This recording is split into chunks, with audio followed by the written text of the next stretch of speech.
Hello ಎಲ್ಲರಿಗೂ ನಮಸ್ಕಾರ and welcome to Indian recipes YouTube channel. ಇವತ್ತಿನ ವಿಡಿಯೋದಲ್ಲಿ ಮೆಂತೆ ಸೊಪ್ಪು ಮತ್ತೆ ಮೊಟ್ಟೆಯ ಬುರ್ಜಿ ಅಥವಾ ಪಲ್ಯವನ್ನ ಹೇಗೆ ಮಾಡೋದು ಅಂತ ನೋಡೋಣ. ವಿಡಿಯೋವನ್ನ ಸ್ಟಾರ್ಟ್ ಮಾಡುವ ಮುಂಚೆ ದಯವಿಟ್ಟು ನನ್ನ ಚಾನಲ್ ಅನ್ನು ಸಬ್ಸ್ಕ್ರೈಬ್ ಮಾಡಿ, ಹಾಗೆ ಪಕ್ಕದಲ್ಲಿರುವ ಬೆಲ್ ಐಕಾನ್ ಅನ್ನು ಕ್ಲಿಕ್ ಮಾಡಿ. ಇಲ್ಲಿ ನಾನು ಒಂದು ಪಾತ್ರೆಗೆ 2 ರಿಂದ 3 ಟೇಬಲ್ ಸ್ಪೂನ್ ಅಷ್ಟು ಎಣ್ಣೆಯನ್ನ ಹಾಕೊಳ್ತಾ ಇದ್ದೀನಿ. ಎಣ್ಣೆ ಚೆನ್ನಾಗಿ ಬಿಸಿಯಾದ ಮೇಲೆ 1 ಟೀ ಸ್ಪೂನ್ ಅಷ್ಟು ಸಾಸಿವೆ ಕಾಳನ್ನ ಹಾಕೊಳ್ತಾ ಇದ್ದೀನಿ. ನೋಡಿ, ಈಗ ಸಾಸಿವೆ ಎಲ್ಲ ಚೆನ್ನಾಗಿ ಸಿಡಿತಾ ಉಂಟು. ಈ ಟೈಮಲ್ಲಿ ಇದಕ್ಕೆ 1 ಟೀ ಸ್ಪೂನ್ ಅಷ್ಟು ಕಡಲೆ ಬೇಳೆಯನ್ನ ಹಾಕೊಳ್ತಾ ಇದ್ದೀನಿ. ಹಾಗೆ 1 ಟೀ ಸ್ಪೂನ್ ಅಷ್ಟು ಉದ್ದಿನ ಬೇಳೆ, ಸ್ವಲ್ಪ ಕರಿಬೇವಿನ ಸೊಪ್ಪನ್ನ ಸೇರಿಸ್ಕೊಳ್ತಾ ಇದ್ದೀನಿ. ಈಗ ಇದನ್ನೆಲ್ಲ ಚೆನ್ನಾಗಿ ಫ್ರೈ ಮಾಡ್ಕೊಳ್ತಾ ಇದ್ದೀನಿ. ಈಗ ಇದಕ್ಕೆ 2 ಈರುಳ್ಳಿಯನ್ನ ಉದ್ದವಾಗಿ ಕಟ್ ಮಾಡಿಕೊಂಡು ಸೇರಿಸ್ಕೊಳ್ತಾ ಇದ್ದೀನಿ. ಹಾಗೆ 4 ರಿಂದ 5 ಹಸಿಮೆಣಸನ್ನ ಸಹ ಕಟ್ ಮಾಡಿಕೊಂಡು ಸೇರಿಸ್ಕೊಳ್ತಾ ಇದ್ದೀನಿ. ಈಗ ಇಲ್ಲಿ ಈರುಳ್ಳಿಯನ್ನೆಲ್ಲ ಚೆನ್ನಾಗಿ ಮಿಕ್ಸ್ ಮಾಡಿಕೊಂಡು ಈರುಳ್ಳಿಯ ಹಸಿ ವಾಸನೆ ಹೋಗುವವರೆಗೆ ಫ್ರೈ ಮಾಡ್ಕೊಳ್ತಾ ಇದ್ದೀನಿ. ನೋಡಿ, ಈಗ ಈರುಳ್ಳಿ ಫ್ರೈ ಆಗಿದೆ. ಈರುಳ್ಳಿಯ ಬಣ್ಣ ಕೂಡ ಚೇಂಜ್ ಆಗಿದೆ, ನೋಡಬಹುದು.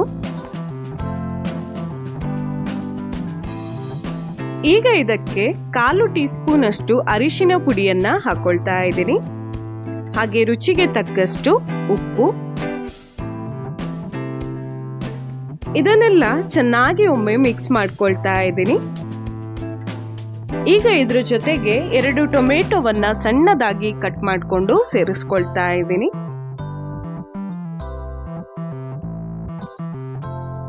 ಟೊಮೆಟೊವನ್ನೆಲ್ಲ ಚೆನ್ನಾಗಿ ಮಿಕ್ಸ್ ಮಾಡಿಕೊಂಡು 2 ರಿಂದ 3 ನಿಮಿಷಗಳ ತನಕ ಇದನ್ನ ಬೇಯಿಸ್ಕೊಳ್ತಾ ಇದ್ದೀನಿ. ನೋಡಿ, ಈಗ 2 ನಿಮಿಷ ಆಗಿದೆ. ಈಗ ಇದಕ್ಕೆ 2 ಮೊಟ್ಟೆಯನ್ನ ಹಾಕೊಳ್ತಾ ಇದ್ದೀನಿ. ಮೊಟ್ಟೆಯನ್ನ ಹೆಚ್ಚು ಕಡಿಮೆ ಮಾಡಿಕೊಂಡು ಸೇರಿಸ್ಕೊಳ್ಬಹುದು. ಮೊಟ್ಟೆ ಬೇಡ ಅಂದ್ರೆ ಸ್ಕಿಪ್ ಕೂಡ ಮಾಡ್ಕೊಳ್ಬಹುದು. ನೋಡಿ, ಈಗ ಇದನ್ನ ಚೆನ್ನಾಗಿ ಮಿಕ್ಸ್ ಮಾಡಿಕೊಂಡು ಬೇಯಿಸ್ಕೊಳ್ತಾ ಇದ್ದೀನಿ. ಇದ್ರ ಜೊತೆಗೆ 1/2 ಕಪ್ ಅಷ್ಟು ತೆಂಗಿನ ತುರಿಯನ್ನ ಸೇರಿಸ್ಕೊಳ್ತಾ ಇದ್ದೀನಿ. ಇದನ್ನ ಕೂಡ ಚೆನ್ನಾಗಿ ಮಿಕ್ಸ್ ಮಾಡ್ಕೊಳ್ತಾ ಇದ್ದೀನಿ. ನೋಡಿ, ಈಗ ಇದು ಚೆನ್ನಾಗಿ ಮಿಕ್ಸ್ ಆಗಿದೆ. ಮೊಟ್ಟೆ ಕೂಡ ಬೆಂದಿದೆ. ಇಲ್ಲಿ ನಾನು 4 ರಿಂದ 5 ಕಟ್ಟಷ್ಟು ಮೆಂತೆ ಸೊಪ್ಪನ್ನ ಕ್ಲೀನ್ ಮಾಡಿಕೊಂಡು ತೊಳ್ಕೊಂಡು ಹಾಕೊಳ್ತಾ ಇದ್ದೀನಿ.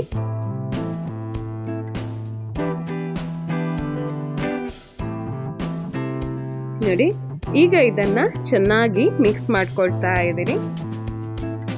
ಮೆಂತೆ ಸೊಪ್ಪೆಲ್ಲ ಮಸಾಲದ ಜೊತೆ ಚೆನ್ನಾಗಿ ಮಿಕ್ಸ್ ಆಗಬೇಕು. ನೋಡಿ, ಈಗ ಇದು ಮಿಕ್ಸ್ ಆಗಿದೆ. ಈಗ ಇದಕ್ಕೆ ಮುಚ್ಚಳವನ್ನ ಮುಚ್ಚಿ 4 ರಿಂದ 5 ನಿಮಿಷಗಳ ತನಕ ಬೇಯಿಸ್ಕೊಳ್ತಾ ಇದ್ದೀನಿ. ನೋಡಿ, ಈಗ 4 ನಿಮಿಷಗಳಾಗಿದೆ. ಮೆಂತೆ ಸೊಪ್ಪೆಲ್ಲ ಚೆನ್ನಾಗಿ ಬೆಂದಿದೆ. ಒಮ್ಮೆ ಮಿಕ್ಸ್ ಮಾಡಿಕೊಂಡು ಗ್ಯಾಸ್ ಫ್ಲೇಮ್ ಅನ್ನ ಆಫ್ ಮಾಡ್ಕೊಳ್ತಾ ಇದ್ದೀನಿ. ಈಗ ನಮ್ಮ ಮೊಟ್ಟೆ ಮತ್ತೆ ಮೆಂತೆ ಸೊಪ್ಪಿನ ಬುರ್ಜಿ ಅಥವಾ ಪಲ್ಯ ರೆಡಿ ಆಗಿದೆ. ತುಂಬಾನೇ ರುಚಿಯಾಗಿದೆ, ಒಳ್ಳೆ ಘಮಘಮ ಅಂತ ಉಂಟು. ಇದು ಚಪಾತಿ, ದೋಸೆ, ಅನ್ನದ ಜೊತೆ ಎಲ್ಲ ತುಂಬಾನೇ ಒಳ್ಳೇದಾಗ್ತದೆ. ನೀವು ಸಹ ಈ ರೆಸಿಪಿಯನ್ನ ಟ್ರೈ ಮಾಡಿ. ಖಂಡಿತವಾಗಿಯೂ ಮನೆಯಲ್ಲೆಲ್ಲರೂ ತುಂಬಾನೇ ಇಷ್ಟಪಡ್ತಾರೆ. ನನ್ನ ಈ ರೆಸಿಪಿ ಇಷ್ಟ ಆದಲ್ಲಿ ವಿಡಿಯೋಗೊಂದು ಲೈಕ್ ಮಾಡಿ, ನಿಮ್ಮ ಅನಿಸಿಕೆಗಳನ್ನು ಕಮೆಂಟ್ ಮಾಡಿ, ಹಾಗೆ ನಿಮ್ಮ ಫ್ಯಾಮಿಲಿ ಮತ್ತೆ ಫ್ರೆಂಡ್ಸ್ ನೊಂದಿಗೆಲ್ಲ ಈ ರೆಸಿಪಿಯನ್ನ ಶೇರ್ ಮಾಡಿ. ಇಲ್ಲಿಗೆ ನನ್ನ ಇವತ್ತಿನ ಈ ವಿಡಿಯೋವನ್ನ ಮುಗಿಸ್ತಾ ಇದ್ದೇನೆ. ಇನ್ನು ನಾವು ಸಿಗುವ ಮುಂದಿನ ವಿಡಿಯೋದಲ್ಲಿ. ಅಲ್ಲಿಯ ತನಕ ಟೇಕ್ ಕೇರ್ ಅಂಡ್ ಬೈ.